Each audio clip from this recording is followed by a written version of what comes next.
when I came to Chico State, it seemed like that was like only me. Every time I walked into a space or a classroom, I'm usually the only brown person, which is saying a lot there. And it's just I'm completely limited to what I look like, and then a whole bunch of characteristics come along with that. And Like what kind of characteristics? Oh. What do people assume about you because of your skin color? Ghetto. Usually it's about like my interests. I'm an artistic person. I love music. I love fashion. I love everything. But usually it's like, oh, you came from an inner city. It's mostly usually just based on like the experiences that I've had. People make judgments on what I've gone through or things like that. Yeah. What was it like living in the dorms? Oh, it was terrible. I lived in Whitney, which is a 9-story building. A lot of students there, probably more than 1,000. And I was the only black person there. And I remember even when I would be coming upstairs trying to get to my room, I would want to take the elevator. There was 2 elevators. Say I would want to go into one, people would quickly try to close the doors so I wouldn't go into the one that the white people were in, and I would have to go into another one by myself. So it was that casual isolation. It's not always super blatant or explicit, but those small things really build up and make you feel like an outsider. Do you think they were afraid they were going to get brown or get cooties? Or what? I don't understand what the non-logic of that non-logic is. Get brown, definitely. It's contagious.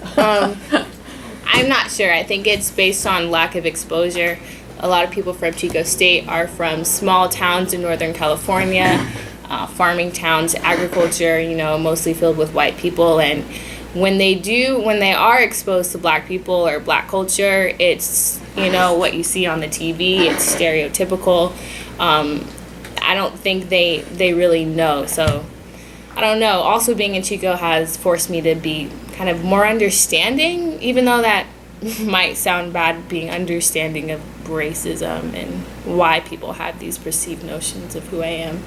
And weren't you on a dance team with, Yeah. were you the only person of color on that? No, I was actually in a black dance team. So yeah, Chico it's kind of been a space of contradiction for me, because even in white spaces, obviously for the way I look, I'm not accepted. But even when I come into black spaces here, I'm not always accepted either, because I don't play into their ideas of what it is to be a black woman. So, and that, What might that be?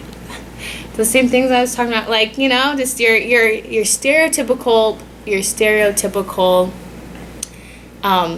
black woman, I guess. I don't know, coming from Oakland and with my parents are hippies, and I've just had a very different experience, and I'm all for, I think that being black is so dimensional, and black expression comes in many different ways, but I feel like in some spaces it's just limited. Were you able to speak to anyone in authority in Chico State about this? Like, I know I emailed the president and said you should talk to Amasha before she leaves. Did you hear from her? No, I didn't. Did you hear from anybody? No, that's I interesting. haven't. I don't think these are the issues that matter the most here, in their eyes. What do you think matters to them? Keeping the majority happy. If you look at Chico State, it's, even though they do preach diversity, it's almost 100% white. We do have a beautiful Latinx community, which is great, but like culturally it is white. So we want to appeal to the people who are coming to Chico State, who are putting money into Chico State.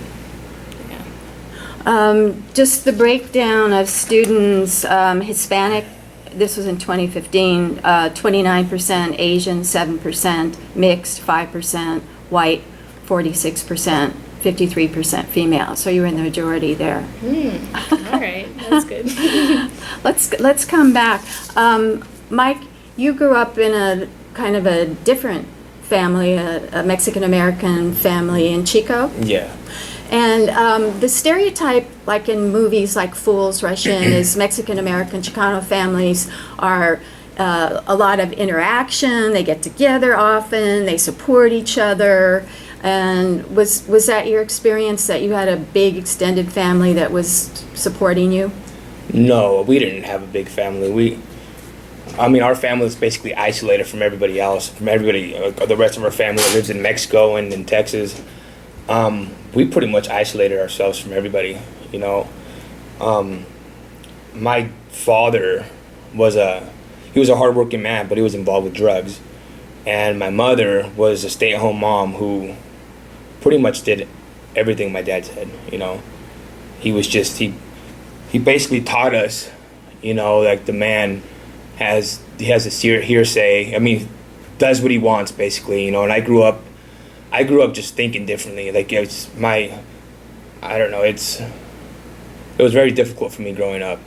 Why? What was difficult? I didn't have no structure. You know, I didn't have to go to school. My dad would bring bad people over. You know, I lived in a drug house, basically. And I had to hide that from all my peers in school, you know, and it was really hard, like, separating both lives, you know. I'd go home and like, I'd get picked on. I'd get bullied by my brothers. My mother paid no attention to me at all. She was so worried about what my dad was doing and what my older brothers were doing, because they were following my dad's footsteps, you know. So I never really got attention, you know. And, like, going to school, I didn't really know how to like, socialize with my own age. So I started looking for the older people, like all my brother's friends. Their lifestyles what appealed to me, because that's all I knew, you know. Everything that was going on in my house, like, I'd have to hide at school with my friends. But if I go to the older crowd, like, I didn't have to hide, you know. I'd hear my dad say certain things, and I'd go to them, and I could seem cool, you know, like, I know what this is and I know what that is, you know, drinking beer at a very young age and doing drugs, you know. So it was, you know, now thinking about it now, and having a daughter of my own, like, that was very difficult to do, to separate both lives growing up like that. So you you dropped out of school in 8th grade? Ninth grade. Yeah. And why? Drugs. I don't understand. Well, let me see. So I started fantasizing about drugs at 9 years old. I started smoking weed at 9. I started doing narcotics at 9. I didn't see what school was so important, you know. I'd go there, I'd get in trouble, or I'd go there to sleep, or I'd go there to sleep? Yeah, I wouldn't get much, you know. My whole thing was, I'm going to party with my friends till early morning and then go to sleep, you know. And I don't know, that fast lifestyle appealed to me. You know, I loved my dad. He passed away about 7 years ago. I loved him dearly. I didn't realize what bad influence he was on me, because I wanted to be just like him. Sure, he's your male role model. And I grew up just like him, you know. Well, till like 4 or 5 years ago, you know, actually. Thank God I grew out of that. So did your dad go to prison for the drug offenses? Yes. His last 10 years of his life, he did 5 years in prison, got out with cancer, and then passed away. Oh, that's sad. Yeah. And then how old were you when you first went to prison? I was 18. And what was that like? Tell us about prison. Well, first and foremost, I had to join a gang, basically. You know, and I went to county, and it was like, I was already associated with a gang, but I wasn't like enrolled, or, you know, like, I wasn't a gang member. And were they your brother's friends? No, they were my own friends. They weren't a part of that. But I found out quickly, you know, as soon as you get housed, like, every group segment will come and ask you who you are. What gang? What gang or who you are. I'm Mexican, but I grew up here, so I'm like, everybody sees me as a whitewashed Mexican, you know. So I didn't really know, and then I got pulled aside by the Mexican gang or whatever. I'm not going to really say what it was. But, and they kind of just, they told me all about it, you know, and like, you're not going to survive unless you're in something, you know. You can't just be a number, a statistic, you know. You can't individual. You can't be an individual. You cannot, you know. It's not going to happen. Or you get beat up, or what would happen? You'd get taken advantage of in various ways, you know. Everyone's going to try and take advantage of you. I wouldn't say necessarily getting beat up, but a lot of people they're going to misguide you and things that. There's a lot of politics, obviously, in prison, you know, and like not knowing what to expect or what to do when a situation arises what are you going to do? You're going to set yourself up for failure. And that's when the bad stuff starts happening. So having a gang, having, you know, a group of friends that help you out is what they call it. You know, what's the way? I mean, that's what enticed me. Right. You know, I don't want to, it's my first time in prison. I'm scared. I don't, Sure. you know, it doesn't matter how tough you are. That first bus ride to prison was the scariest time of my life. You know, and It's not okay to have friends like who are Anglo or black. You can only like hang out with Chicanos in prison, or no, you can hang out with anybody. You just can't eat off anybody. You know, like we can't eat off of white people. Basically, we segregate next to Caucasians. You know, we can't sit in the same table and we can't eat after them. You know, basically. you mean you can't eat with them? With them or off them. They can't offer you any food. You can't. Yeah, it's like totally hands off. You know, coming from a life where all my friends are white. You know, a lot of them were Mexican, but most of them were white. It's very difficult for me. You know, and like just knowing that, you know, bad things will happen if you do that. If you get caught doing that, you know, it's like a total like no. Right. What I've heard is that women prisons, they organize as families. There's like the mom and the baby and the older sister and the two that wives. kind of thing. And in men's prisons, it's a hierarchy. Oh yeah. So it's not like a family. It's like this is the boss, this is the second boss. Is that accurate? Yeah. Oh, totally accurate. And then you got your soldiers, and it goes all the way from the soldiers all the way up to the top. The people that are calling the shots. So it's like a military hierarchy. Completely. The group that I was with, we're like the more structured group in prison. Our rules are they're just very intense. You know, mandatory workouts, waking up at 6 o'clock in the morning, not nap. You can't take a nap. I mean, you have to do your time. You know, you don't sleep all day. You work out and you actually get educated in policies of our cause and our struggles and why we fight for what we think is fair. And it's, you know, it's just thinking about it with all the drugs and the just ignorance. It's actually a pretty good structure. Back when it first started, there was a reason for it, you know, and It's like survival. it's survival, but we do it for a reason. So our people used to get bullied by everybody else until one day somebody decided to start this gang up, and it's from they're called all the farmers is what we are, you know, people from up north, and we all joined together and became The farmers. farmers, you know, and I mean, like I said, back when it first started, it was great. The structure was great, but it just drugs and money and how do you say it? Just drugs and money and popularity contest. What I'm looking for, you know, everybody wants to be the top dog. Everybody wants Is it based on more than strength? Yeah. So I mean, if you're a cool, nice person, you could be. well, if you're a cool, nice person, but if you're too nice, someone's not gonna like you. Right. Someone's gonna smut you up. It's what's gonna happen, you know. And it's basically everybody there just puts on a show Of strength. you know. It's pretty sad because I spent a lot of time in there, and not one day in my life was I myself. You know, I'm like the coolest, more laid back guy. Right. You know, but in there it's like you got to put on this front, and you got to get tattoos, and you got to be the biggest guy in the yard, and you got to talk tough, and it's like that's not who I am. You know what I mean? I may look tough. I don't know if I got tattoos, but honestly inside I'm a nice guy. You know. Are. Well, I can vouch for that. without the drugs and the alcohol, just me being sober, I'm a nice guy. You start mixing in the drugs and alcohol and the gangs, and it changes a person, you know. And you don't necessarily change to like be cool, or just you change to fit in for the next man to say, oh, that guy's tough, or that guy, you know, that guy's with it, you know, that guy's, you know, he can do some damage.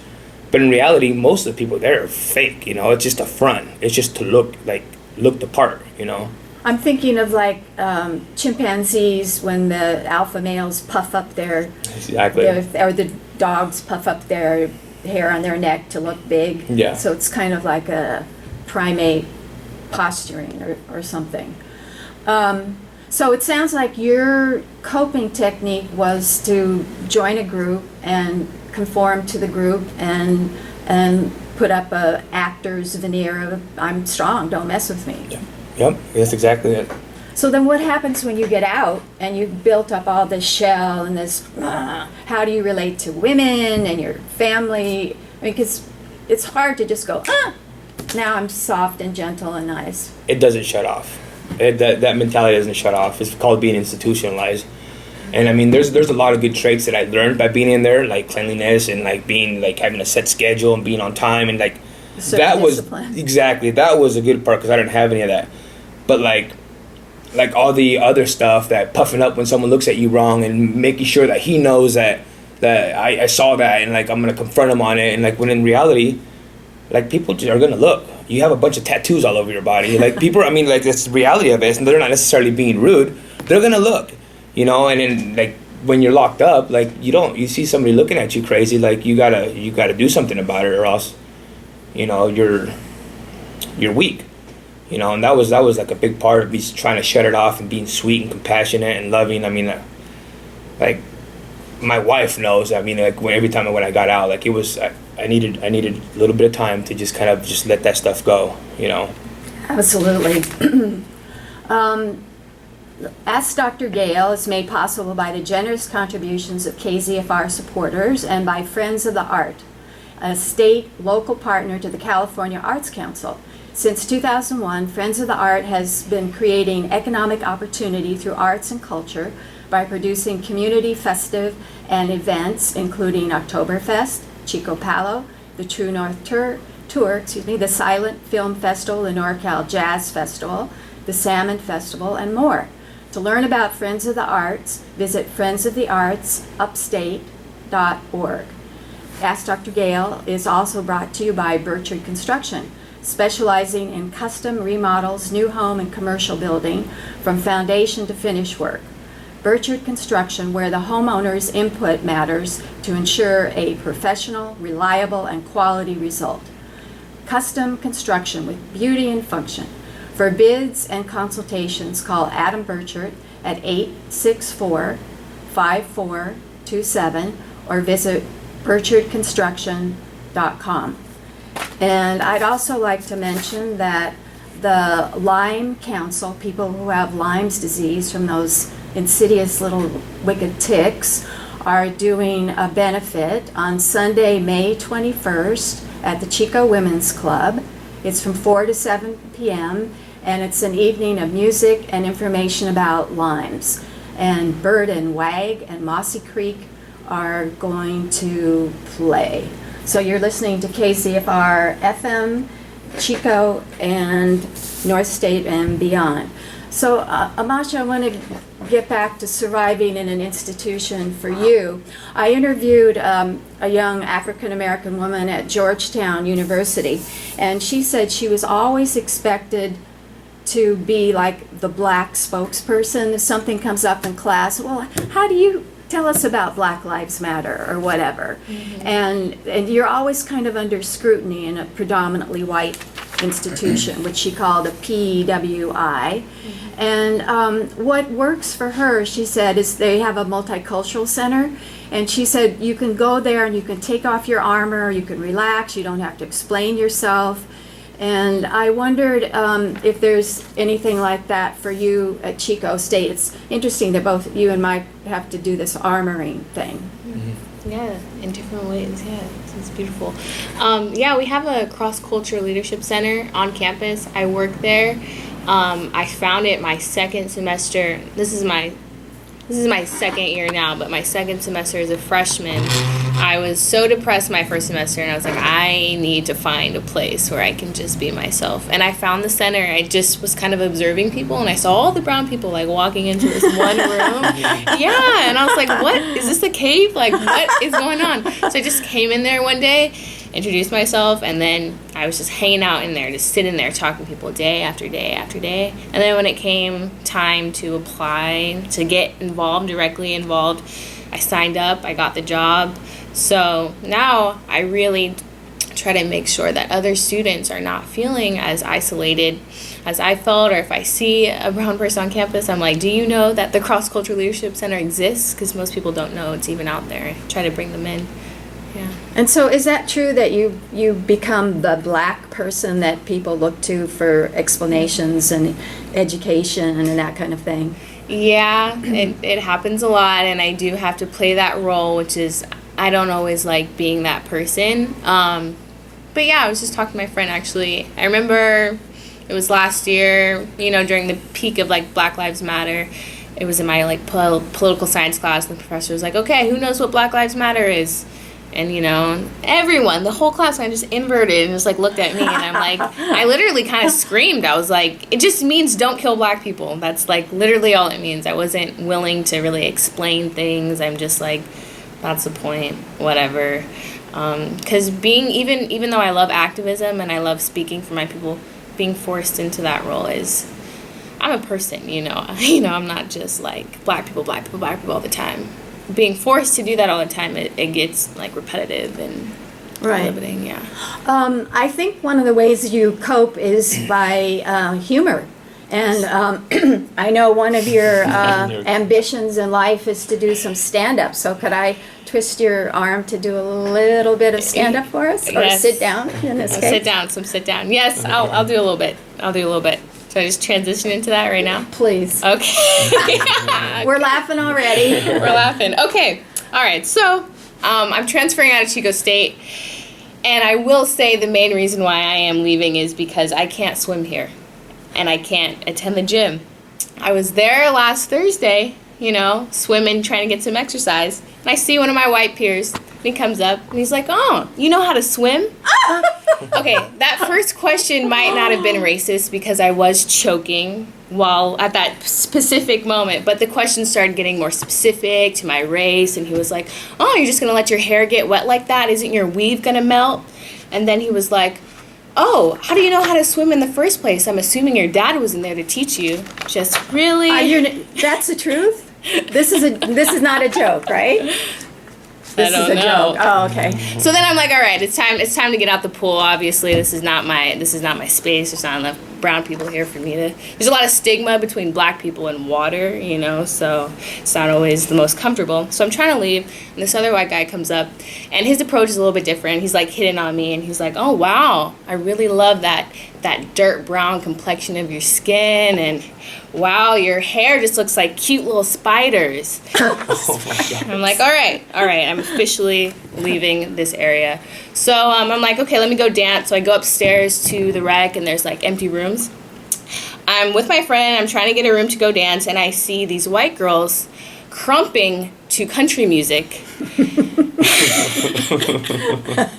They were really trying really hard. They were all in unison. I was really distraught by the sight. So I'm like, all right, let me just leave the gym right now. Let me just go home. So I hop on my bike, but it doesn't take, I can't even get home. I'm not even in motion for long before I see a white girl having a photo shoot in the middle of the street. Her legs are apart. She's like standing upright. She's looking into the camera, really sultry, pretty typical for graduation photos. And I'm like, okay, these types of Caucasian, middle of the road photo shoots must be like the major cause of traffic jams in this country.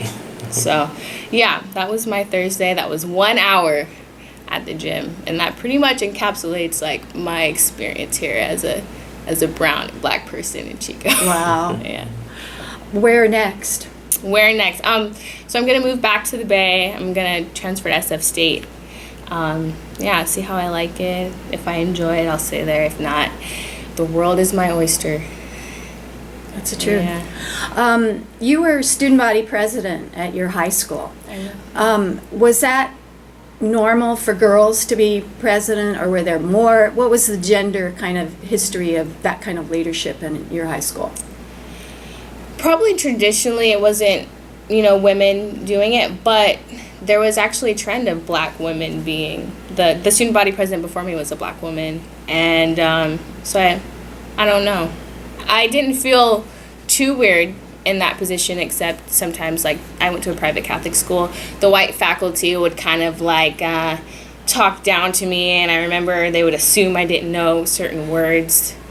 Oh, there's this one word, pretentious. This one, like, faculty member said, like, she used the word pretentious, and she said, "Oh, you probably don't know what that means," or something like that. That's patronizing. Yes, and then I used another word. I don't remember what I did, but I flipped it back on her, and I was like, you don't know what that word is. So that's how I survived. I just kind of, whatever they gave me, I just flipped it back.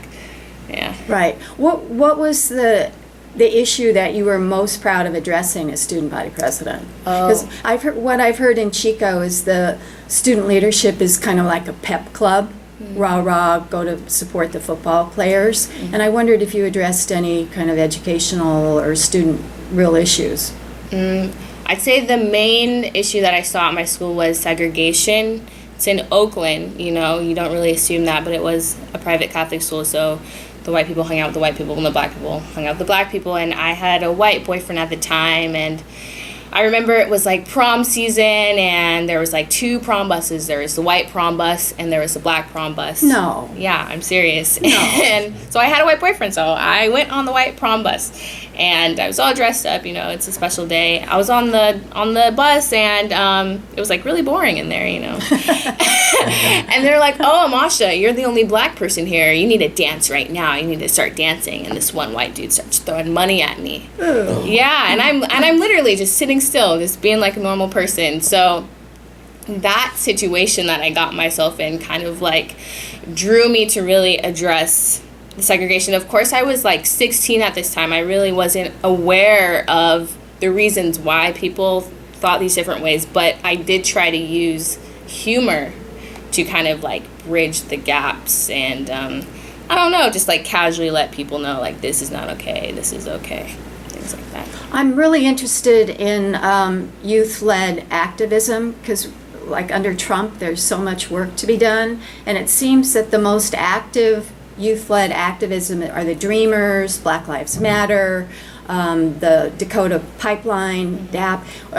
Is there some kind of obvious or not so obvious reason why young people of color are the leaders in these kinds of causes for justice? Well, actually, we were having a conversation in my English class today, and the professor was like, "Oh, do you guys pay attention to politics? Are you guys keeping up with Trump's administration?" I'm the only black person. I shouldn't even be saying that anymore, but everyone's Okay. no, I don't really care. It's finals, And I saw a stark contrast because I don't have a choice to ignore politics, or any person of color doesn't have that choice. That's a privilege that they have. So I think we are being forced to speak up, which is beautiful, but we are being forced to because our livelihood is being threatened on a daily basis. Right. Yeah. Is there a Black Lives Matter group in Chico, a Dreamers group? I think there's a Idle No More, the Native Indigenous group that was formed in Canada. I think there's a chapter in the area. Mm-hmm. Do you know of any that are local? I don't think there's a Black Lives Matter chapter here. The population is so small that it's really hard to build up momentum, but we do have a lot of things going on through the Cross Culture Leadership Center on campus, and we put on different protests and things like that. Yeah. Mike, you had a long history of using drugs. So it takes a lot of strength and courage to get off, and I know that you are now. And I wondered how you got clean. Well, after many years of trying. Actually, my last stay at rehab, something clicked. I was, referring back to the gang I was involved in, we couldn't use drugs in prison. It's against rules and policies, so. The gang. The gang. Out when you're incarcerated. So every time I was in prison, I didn't use drugs. I was clean. Life was great, except for the part that I was locked up. But I was clear-headed. So I always had so many dreams and visions of my whole life. That's what I'm gonna do when I get out. And then I'd get out, and then you meet the wrong person. You're in a fight with, just having a bad day, and my coping skills is using drugs to numb it. So my last stint in rehab, it just dawned on me that if I could stay clean for people that don't mean anything to me, they do, they're my friends, but they're not family, they're not my wife, they're not my daughter, they don't truly love me, unconditionally. If I could stay clean for them, how in the heck can I not stay clean for the people that are there for me? Because when I do time, they do time, because my wife and my kids, always waited for me. You know, I got out and like my family started back up. So that was my big epiphany, and I said, you know what, I'm gonna reverse it. If I ever go to prison again, I'm gonna get high, but I'm gonna stay clean out here. And it worked, you know, and I did the geographical move. I moved up to Magalia and I got a new job. I started from the bottom, but I mean, my life is great now, you know, and like just those 3 things that I changed, which basically everything, you know. Your friends. Yeah, I don't really necessarily associate with a lot of people, you know. Not living in Chico has changed my life. I mean, from enemies to friends to the police, like I knew them all. You know, I couldn't walk down the street without getting pulled over or getting offered drugs or getting in a fight. Wow. You know, that's just the way it was. You know, this is my stomping ground, you know, and like it was tough trying to stay clean out here, you know, like really trying and like really not trying to lie to my wife and really not trying to let down my daughter and really not trying to lose my job. Like really not trying to do it. It just kind of happened. Like it, after so many times of it being shoved in your face, you finally say, F it, you know, I'm just, you know, you're so used to it, you know. And Did you get any skills in rehab that you didn't have before in terms of coping with stress? no, you know, like I mean everything I did basically they tell you not to do. You know, if you move out of town, you're gonna find a drug connection there, and if you do this, and I did all that. You know, I think I was just sick and tired of being sick and tired, and that's a saying that they use a lot. You know, and I know all the NA slang, and like I can talk the talk, but I just kind of followed my heart, you know, and it all kind of just slowly came together.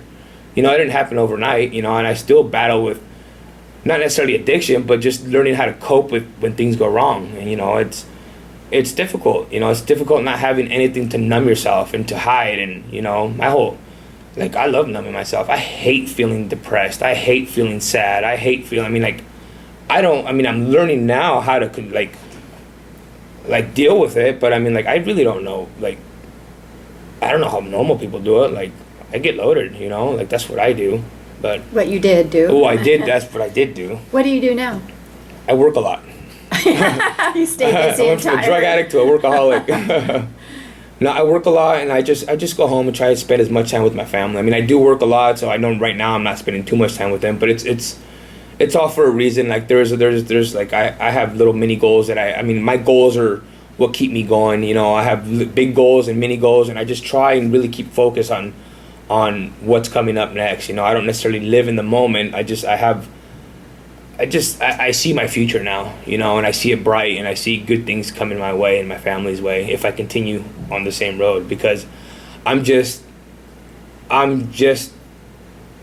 line, a syringe, whatever away from just going back to what I used to be. You know, and this last time they were trying to give me a lot of time in prison, and by the grace of whoever's watching me, whoever's looking over me, I got a chance for my life again, you know. And To go to rehab. To go to rehab and be on drug court.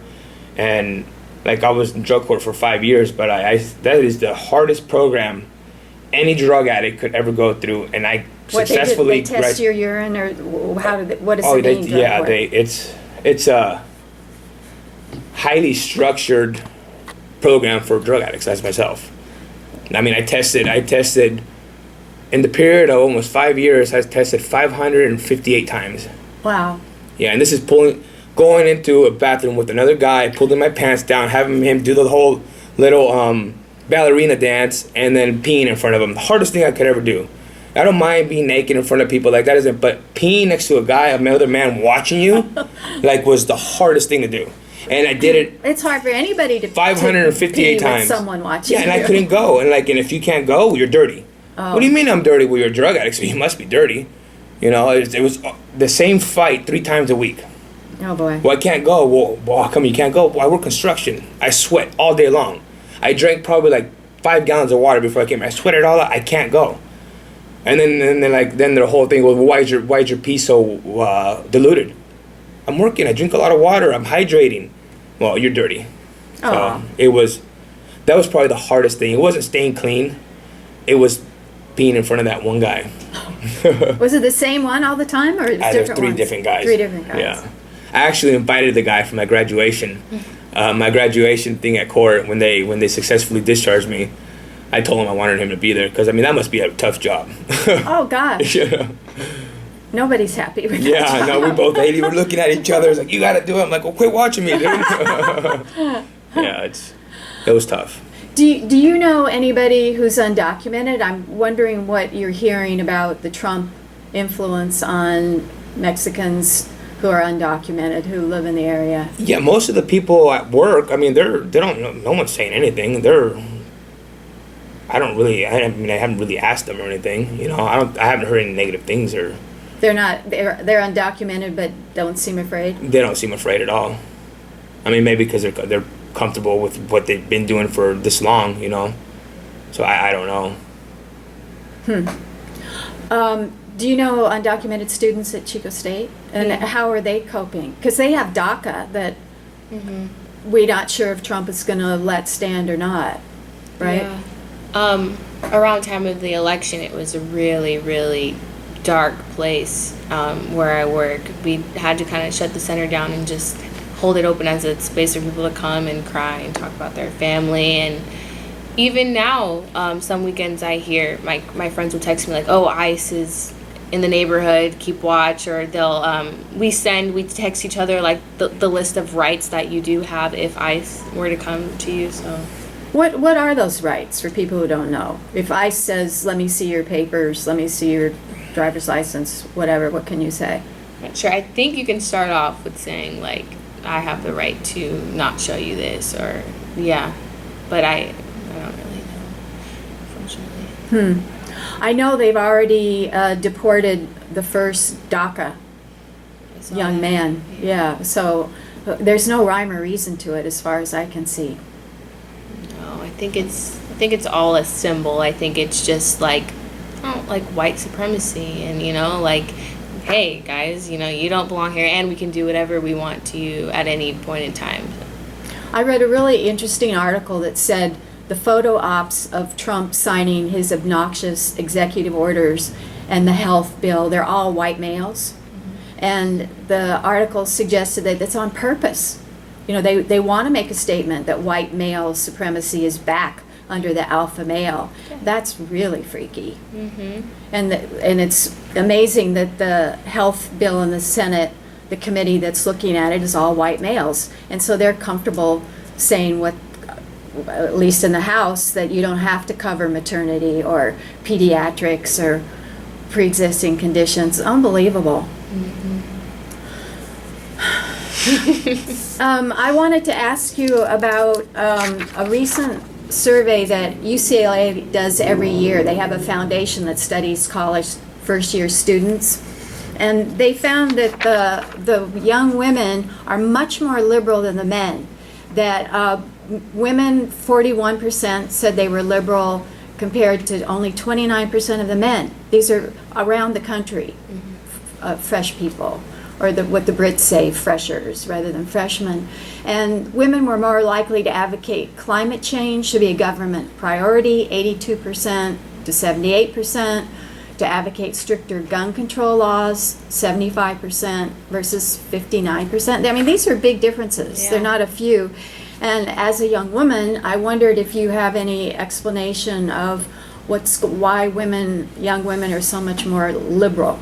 My first thought would be just like a woman's intuition. We are in tune with the universe. We are in tune with what is right. In terms of like global warming, yeah, we care about the environment. But also women, being a black woman, I'm intersexually impressed. I'm both black and I'm a woman. But when you're a woman, you're being directly affected by all these birth control or abortion bills and all this. Like, it's easy for a guy to say, yeah, okay, abortion not legal, yeah, we're gonna tax birth control, because they're not living that experience. It's just it's ignorance. Yeah, It does take two to tango. I mean, birth control and abortion, the result of a male and female. exactly. Yeah, I know, they just pin it all on the women. So it's just the women trying to resist, trying to speak out. I think there needs to be more women in the White House, more women in politics. Well, Yeah. to me, that's the beauty of Trump, if there is any beauty. The silver lining is that a lot more women are running for office, people are angry, people are Yeah. talking about these issues. And I'm wondering if the reason these statistics were from last year, and Trump was in the news all the time. So I wonder if Trump is in some ways driving this, that women are offended by the, I can grab your genitalia if I feel like it because I'm a star. I mean, that's so it's offensive to anybody, right, Mike? That anybody would speak like that. Yeah. So, but we personally can feel what it would be like to have that happen. So I'm wondering what you think the Trump effect is. I will not go as far to say that I think Trump is a good thing, Yeah. but he is waking people up. All of these systems have been in control since the dawn of America, and I think now, and I'm beginning to wonder if it's intentionally, but now it's becoming explicit. It's becoming loud and clear. His administration is completely, you can see inside of it. You know what's going on. He just fired the FBI director. Like, you can pretty much see everything he's doing, and everyone is paying attention to it. So now people are talking about it. People are waking up. White liberals who really didn't pay attention to racism before are like, wow, okay, Black lives do matter, and things like that. So, I mean, I think if Hillary were president, a lot of these things would have continued to be ignored. Right. Yeah. That's my thinking, is that there is a silver lining, that people are activists that they wouldn't be in a way if Clinton was in. Yeah. So I agree. good stuff is coming out of it. Mike, do you pay more attention to politics with Trump, or are you too busy? I really don't. I don't necessarily agree with the negative things that Trump is doing, but I don't know too much, I don't necessarily feel like, he's like the worst thing that happened. I personally wouldn't have voted for Hillary myself. Why? I don't know. I just, like I said, I don't want to get too much into it because I don't know too much. I don't want to sound like I'm either arguing or I'm standing up for something I really don't pay too much attention to. Those are just my beliefs of what I do know. I mean, what bothered you about her that made you think I think she's just not the most honest person myself. I mean, like, that's all I can. Like, you can pretty much tell a lot about a person by just the few couple of seconds, even if it's on TV. And she just seems like she's it's more of like the fame for her and like her destiny to be the president at any cost. That's the way I view her. Like, I don't want to offend anybody or anything, but like, like, which one's the better of the two? I don't know. I mean, like, who did I vote for? I didn't vote for any of them. Could I vote? No, I couldn't. I'm a felon. I don't have a right to vote. But Ever? Can you appeal that? I think after a while, I'm not too sure how long it's for, but I can't vote. Wow. So, but I mean, like you guys were talking about, like, good things are coming out of Trump being president, vice versa. What would have happened if Hillary was president? We were going to have a bunch of other people that are just mad at that she's president because she's a woman and because of other things, So there's just like, either way, things are happening that nobody expected. A woman being president, a black president with Obama, like, things are changing, life's changing, the world's changing, I think everybody needs to just be a little more open and just kind of, hope and pray for that everything works out for the best and nobody suffers any consequences. And like the whole immigration things, like, hopefully he's not going overboard with it, and hopefully innocent people don't get sent back that are actually, trying to get papers and trying to get paying taxes and not working the system, because it's like, it's which side is better, like, are we going to pay for these people to live here for free and pay their way? Or are we going to, the people that are taking advantage of that, or are we going to help the people that are actually trying to live a better life and, they're sending money to Mexico, and like, there's like always two sides of the coin, what I mean? Which one's worse?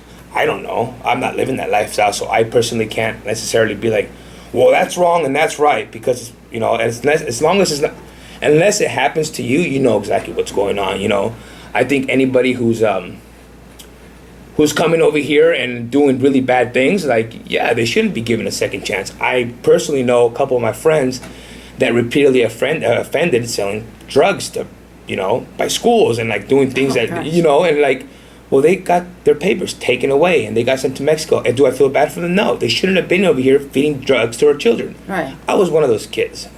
Those older kids and those drug dealers, they shouldn't have been. I was a 13-year-old boy. So I have, less sympathy for those situations as to like some other ones like I can't really speak too much of, you know. But like, I mean, I wish I could get on more political, but I don't really know too much. Those are just. No, you made that clear. Ask Dr. Gayle is made possible by the generous contributions of KZFR supporters and by Pearson Road Collision Repair, independent and certified, with over 30 years experience. Pearson Road Collision Repair handles insurance claims with skilled technicians at 119 Pearson Road in Paradise. And Old Ride Side Auto Restoration, turning your dream car into a reality. More information by calling 872-5627 or at pearsonroadcollisionrepair.com.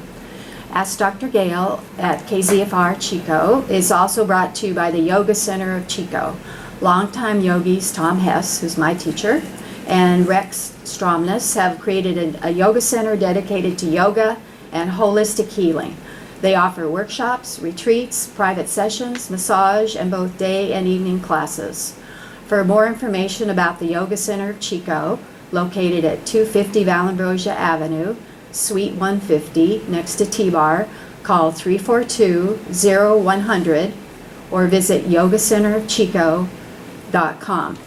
And I'd like to remind you that the Limes benefit and education event is May 21st from 4 to 7 p.m. And Ask Dr. Gayle is the second Thursday of each month. I'm really open to your suggestion for topics. And you can contact me at gkimball@csuchico.edu. It's GKIMBALL at csuchico.edu.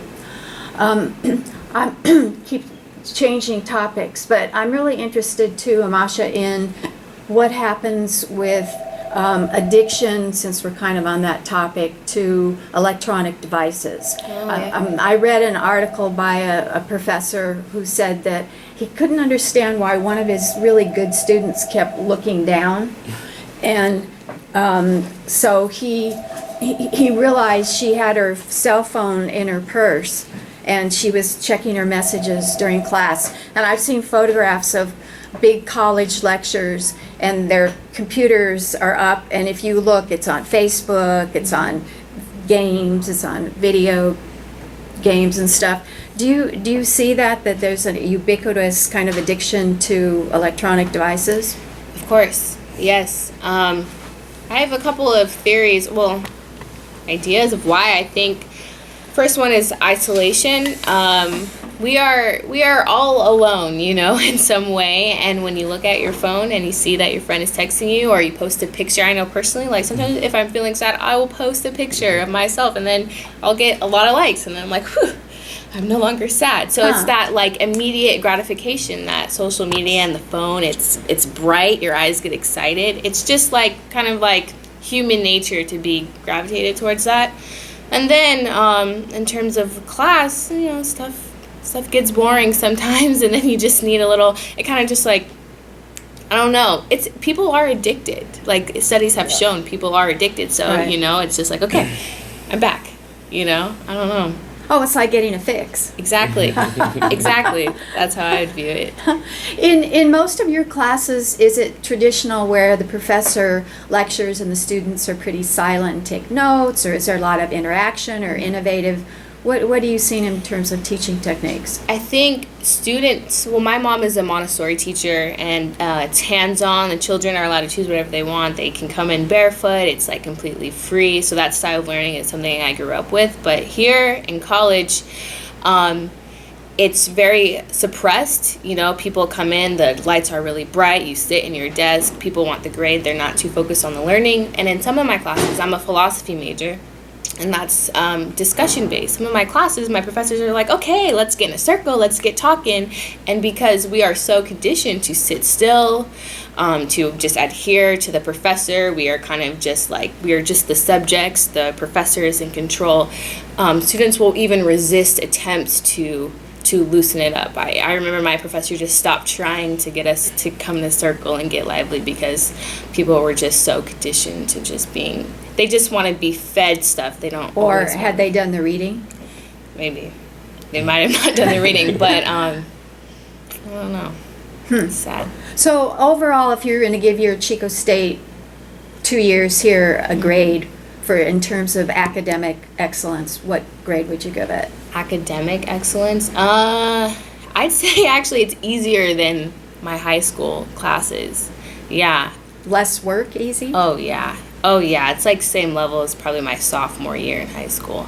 So I don't know what grade that would be if I were to, I don't know. I don't want to make it too harsh. But I don't know, that's why I chose philosophy, because it's like reading really intense, hard stuff. And I don't know, I'm taking metaphysics, and it's so hard. I don't even understand what's going on, but I like it because I'm like, okay, it's a challenge. Who do you read in metaphysics? Metaphysics, we read, man, I don't even know all these philosophers. They're not. Wittgenstein. No, they're not. They're contemporary, and they're not very famous. We read things on like free will, determinism, fatalism, time, does time exist, things like that. But in my more classic philosophy classes, we read like Sartre and existentialists, Kant, and yeah, things like Hume. Yeah. And then, what do you think how will you use that philosophy major? I really want to be a philosopher of race.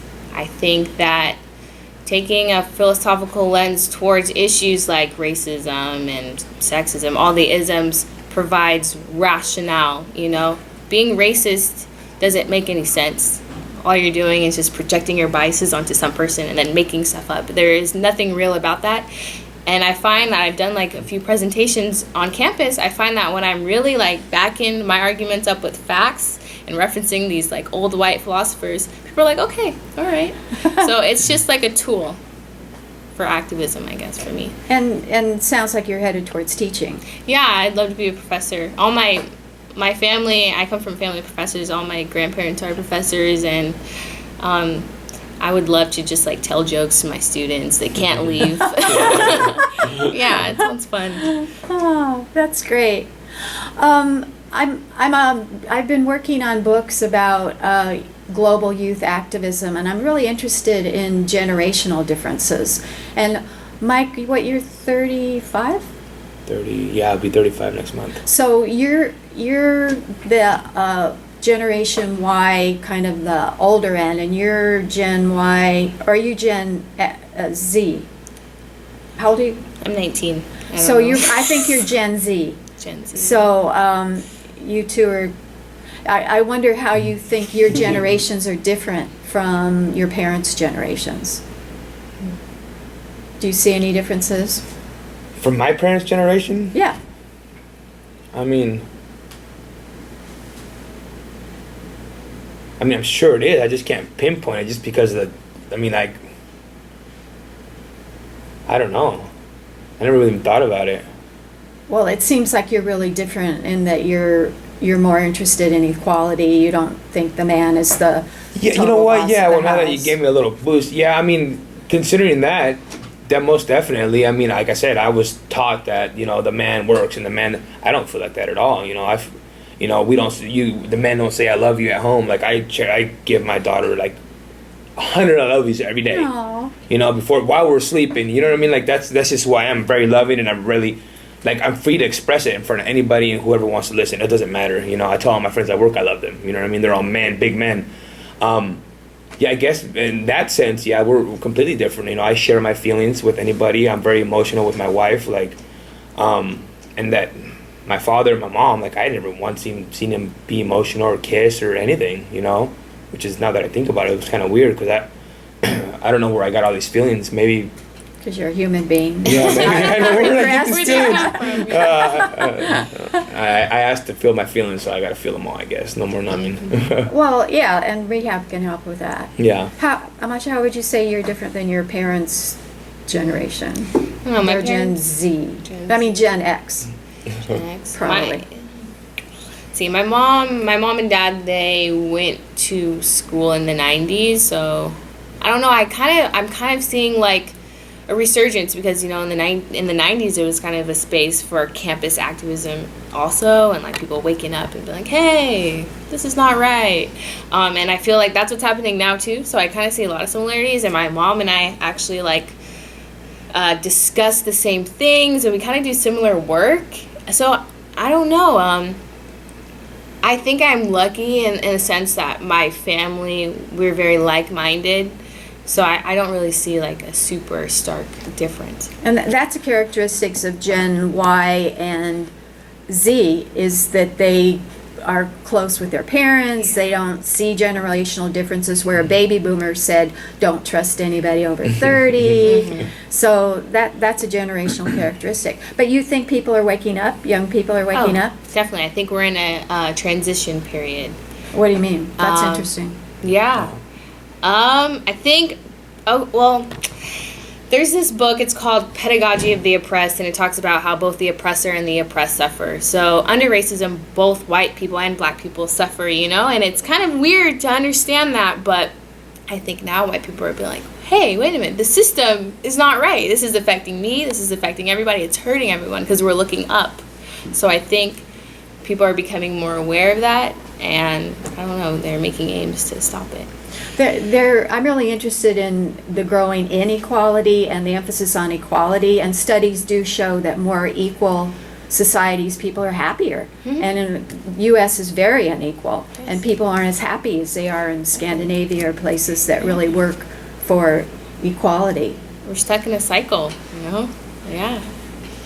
Yeah, but do you think people in your generation understand that we have to make change? My generation, yes. And I think social media, honestly, is what does it. There's so much. You can do anything now. You have an idea. I have an idea. I tweet it. I'll get lots of retweets. I have people with similar minds that I can talk to. We can plan an event. My sister and I have planned protests in Oakland, and it happens immediately. So, I don't know. Similar mindsets are connecting at a faster rate, whereas like in the 60s when people want to protest, send a letter and, Flyers. Yeah, posters, flyers, but now it's just so fast. Yeah. Feel free to. What did you do the protest about? We did a Black Lives Matter protest after the shooting of Philando Castile, but it was youth oriented. So my sister was like the leader. She's 15, and she just invited youth from all of the local high schools and middle schools, and we marched around this lake in Oakland called Lake Merritt, and there was this like open forum space where people could speak and do poetry, and it was just so beautiful. It was just all young people, like younger than me, and I was like, man, I wish I was doing stuff like that when I was that age, so it was beautiful. So you're saying that because of social media, it's easier for people to get the word out and organize quickly. Planning protests on Instagram, that's what I use Instagram for a lot. Wow. It's amazing. Do you have a protest in mind coming up?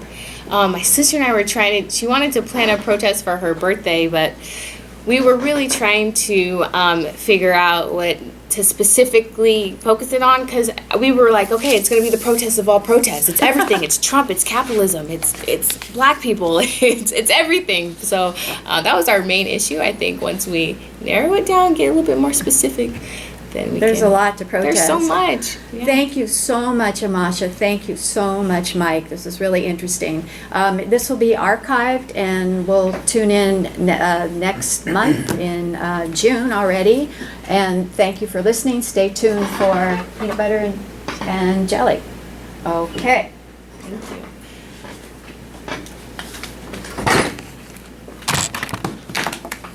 Thank you.